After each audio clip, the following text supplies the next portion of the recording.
അതായത് ആദ്യം നമ്മൾ ഡൽഹിയാണ്, കാരണം ഇന്ന് കേന്ദ്ര ബജറ്റാണ്. അതെ, അവിടെ നിന്നാണ് വാർത്തകൾ, ഇന്ന് പ്രധാനപ്പെട്ട വാർത്തകളൊക്കെ വരാനുള്ളത്.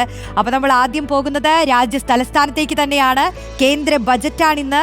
എന്താണ് നിർമ്മല സീതാരാമൻ കാത്തുവച്ചിരിക്കുന്നത് എന്നറിയാനുള്ള ആകാംക്ഷയിലാണ് രാജ്യം.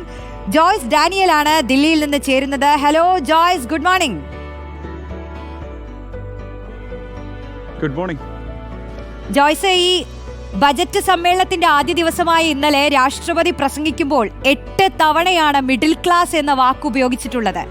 ഇടത്തരക്കാർക്ക് ആശംസകൾ നേരുകയായിരുന്നു, ഐശ്വര്യം ഉണ്ടാവട്ടെ എന്നൊക്കെ പറയുകയായിരുന്നു പ്രധാനമന്ത്രിയും. അപ്പോൾ ഈ പിന്നോക്ക വിഭാഗത്തിനും ഇടത്തരക്കാർക്കും മധ്യവർഗം എന്ന വാക്കാണല്ലോ കൂടുതൽ ഉപയോഗിച്ചത്. അപ്പോൾ അതിൽ ഊന്നിക്കൊണ്ടായിരിക്കും കേന്ദ്ര ബജറ്റ് എന്ന ഉള്ളൊരു സൂചന അതിലുണ്ട്. എന്തൊക്കെയാണ് പ്രതീക്ഷകൾ ജോയ്സ്? പ്രത്യേകിച്ച് കേരളത്തിന്റെ പ്രതീക്ഷകൾ കൂടി പറയും. റോഷ്നി ആൻഡ് വെങ്കിടേഷ്, രണ്ടുപേർക്കും നല്ലൊരു ദിവസം ആശംസിക്കുന്നു. ഈ കേന്ദ്ര ബജറ്റിലേക്ക് എത്തുമ്പോഴാണ് നമ്മൾ ഈ ഇടത്തരക്കാർ എന്ന വാക്ക് അത് കഴിഞ്ഞ ദിവസം പ്രധാനമന്ത്രി നരേന്ദ്രമോദിയും ഒപ്പം തന്നെ രാഷ്ട്രപതിയും ഒക്കെ തന്നെ ഉപയോഗിച്ചതിലാണ് ഏറ്റവും കൂടുതൽ പ്രതീക്ഷ ഇപ്പോൾ ഇന്ത്യക്കാർക്കുള്ളതെന്ന് പറയേണ്ടി വരും. അപ്പോൾ ഇടത്തരക്കാർക്ക് വേണ്ടിയിട്ടുള്ള എന്തൊക്കെയോ ബജറ്റിൽ ഒരുക്കി വെച്ചിട്ടുണ്ട്. ആ മാജിക് ആ വടി അത് വീശുമ്പോൾ അത് ഇടത്തരക്കാർക്ക് എങ്ങനെ പ്രയോജനപ്പെടും എന്നുള്ള ചോദ്യം തന്നെയാണ് എല്ലായിടത്തും ചോദിച്ചുകൊണ്ടിരിക്കുന്നത്. നമുക്ക് അതിലേക്ക് തന്നെ വരേണ്ടി വരും. എന്തായാലും ഇടത്തരക്കാരുടെ ബജറ്റ് എന്ന് പറയുമ്പോൾ നമ്മൾ നിത്യോപയോഗ സാധനങ്ങൾക്കടക്കം ഒരു വിലക്കുറവുണ്ടാകുമോ എന്നുള്ള ചോദ്യം വളരെ പ്രസക്തമായി ഇവിടെ നിൽക്കുന്നുണ്ട്. പ്രത്യേകിച്ച് നമ്മൾ രാവിലെ ഉപയോഗിക്കുന്ന പേസ്റ്റ് മുതൽ എണ്ണ മുതൽ എല്ലാ കാര്യങ്ങളും അതൊക്കെ തന്നെ വിലക്കുറവിലേക്ക് വന്നേക്കാം എന്നുള്ള റിപ്പോർട്ടുകളാണ് വന്നുകൊണ്ടിരിക്കുന്നത്. അതിനൊപ്പം തന്നെ നമ്മുടെ കേരളത്തിൻ്റെ ആവശ്യങ്ങൾ അതുപോലെ തന്നെ അംഗീകരിക്കേണ്ട വലിയ പ്രധാനപ്പെട്ട ആവശ്യങ്ങളുണ്ട്. അതിലൊക്കെ എത്രത്തോളം പ്രാധാന്യം ഉണ്ടാകും എന്ന ചോദ്യം വളരെ പ്രസക്തമായി നിൽക്കുന്നുണ്ട്. ഈ നികുതിയിലെ പരിഷ്കാരവും വിവിധ പദ്ധതികളിലെ സാമ്പത്തിക സഹായവും ഉൾപ്പെടെ എല്ലാവരുടെയും ആവശ്യങ്ങൾ അത് നിറവേറ്റാൻ നിർമ്മലാ സീതാരാമന് കഴിയും എന്നാണ് നമ്മളിപ്പോൾ പ്രതീക്ഷിക്കുന്നത്. മാത്രമല്ല ഈ കാലങ്ങളായി ആവശ്യപ്പെടുന്ന പരിഷ്കാരങ്ങളൊക്കെ ഉണ്ട്, ശമ്പള പരിഷ്കാരങ്ങളൊക്കെ ഉണ്ട്.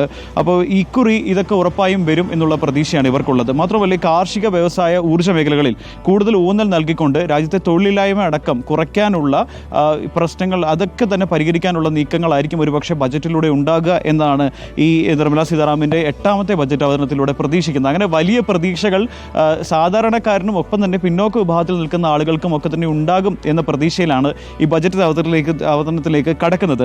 ഇതിൽ കേരളം ആവശ്യപ്പെട്ടിരിക്കുന്നത് വലിയ ആവശ്യങ്ങളൊക്കെ തന്നെയാണ്. അത് എത്രത്തോളം നടപ്പിലാകും എന്നുള്ള കാര്യം നമുക്ക് നോക്കിക്കാണേണ്ടിയിരിക്കുന്നു. പ്രത്യേകിച്ചും ഈ ഒരു GST നഷ്ടപരിഹാരം നിർത്തലാക്കൽ, ഒപ്പം തന്നെ കേന്ദ്ര വിഹിതത്തിലെ കുറവ് തുടങ്ങിയ കേന്ദ്ര നയത്തിലെ കാരണങ്ങൾ കാരണം സംസ്ഥാനം നേരിടുന്ന ഈ സാമ്പത്തിക ഞെരുക്കം പരിഹരിക്കാൻ വേണ്ടി 24,000 കോടി രൂപയുടെ പാക്കേജാണ് കേരളം ചോദിച്ചിരിക്കുന്നത്. ഒപ്പം തന്നെ മുണ്ടക്കൈ ചൂരൽമലൈ ദുരന്തത്തെക്കുറിച്ചുള്ള പുനരധിവാസം അത് നടപ്പിലാക്കാനായി 2,000 കോടി രൂപയുടെ പാക്കേജ് ചോദിച്ചിട്ടുണ്ട്.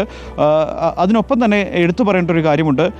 നമ്മുടെ കാലാവസ്ഥാ വ്യതിയാനം നേരിടാൻ വേണ്ടിയിട്ട് 4,500 കോടി രൂപയുടെ പാക്കേജ് ചോദിച്ചിട്ടുണ്ട്. തീരദേശത്തെ കടലാക്രമണം തീരശോഷണവും നേരിടാൻ വേണ്ടി 2,329 കോടി രൂപയുടെ പാക്കേജ് ചോദിച്ചിട്ടുണ്ട്. അങ്ങനെ വലിയ ആവശ്യമാണ് കേരളം മുന്നോട്ടിൽ വെച്ചിരിക്കുന്നത്. ഏറ്റവും ഒടുവിൽ നമ്മൾ ഏറ്റവും കൂടുതൽ ഇപ്പോൾ നേരിട്ടുകൊണ്ടിരിക്കുന്ന ഈ മനുഷ്യ വന്യജീവി സംഘർഷം നേരിടുന്നതിനായി 1,000 കോടിയുടെ പാക്കേജ് കൂടിയാണ് കേരളം ചോദിച്ചിരിക്കുന്നത്. അങ്ങനെ ഒരു വലിയ ആവശ്യം കേരളം മുന്നിൽ വെച്ചിട്ടുണ്ട്. കേരളത്തെ എങ്ങനെ പരിഗണിക്കും എന്നുള്ളത് നമുക്ക് കാത്തിരുന്ന് കാണണം. പക്ഷേ സാധാരണക്കാരന് അനുകൂലമാകുന്ന ഒരു പാക്കേജ്, അതിപ്പോൾ നേരത്തെ റോഷൻ സൂചിപ്പിച്ച പോലെ തന്നെയാണ് ഈ നേരത്തെ നയപ്രഖ്യാപന പ്രസംഗത്തിലൊപ്പം തന്നെ ഈ മോദിയുടെ വാർത്താ സമ്മേളനത്തിലുമൊക്കെ തന്നെ സാധാരണക്കാരന് വേണ്ടിയിട്ടുള്ള ഒരു ബജറ്റ് ആയിരിക്കുമെന്നുള്ള സൂചനകൾ നൽകിയിട്ടുണ്ടായിരുന്നു. 8 പ്രാവശ്യമാണ് ഇടത്തരക്കാർക്ക് വേണ്ടിയിട്ടുള്ള ബജറ്റ് എന്ന് പറയുന്നത്. ഒപ്പം ഇടത്തരക്കാർക്ക് ഐശ്വര്യം ഉണ്ടാകട്ടെ എന്നുകൂടിയാണ് മോദി ഇന്ന് കഴിഞ്ഞ ദിവസം വാർത്താ സമ്മേളനം അവസാനിച്ചപ്പോൾ പറഞ്ഞത്. അങ്ങനെ വലിയ പ്രതീക്ഷ ഇന്നത്തെ ബജറ്റിൽ നമ്മുടെ രാജ്യത്തെ ഇടത്തരക്കാർക്ക് ഉണ്ടാകും, പിന്നോക്ക വിഭാഗത്തിന് ഉണ്ടാകും ഈ ഒരു ബജറ്റിൽ എന്നാണ് ഇപ്പോൾ നമുക്ക് പറയാൻ കഴിയുക. പ്രത്യേകിച്ച് 2ാമത്തെ ബജറ്റ് കൂടിയാണ്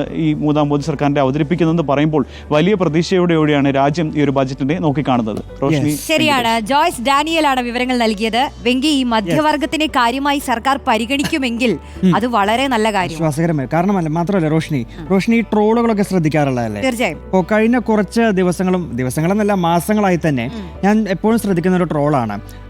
നമ്മൾ ജോലി ചെയ്യുന്നത് എന്തിനാണ് എന്നുള്ളൊരു ചോദ്യം വെച്ചുകൊണ്ട് കുറച്ച് യുവാക്കൾ ചെയ്യുന്നതായിരിക്കും.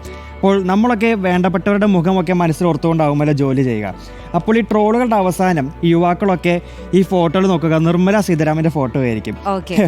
അപ്പൊ അതെന്തായാലും എന്താണെന്നുള്ളത് നമുക്ക് ഇന്ന് അറിയാം അല്ലേ? അതെ.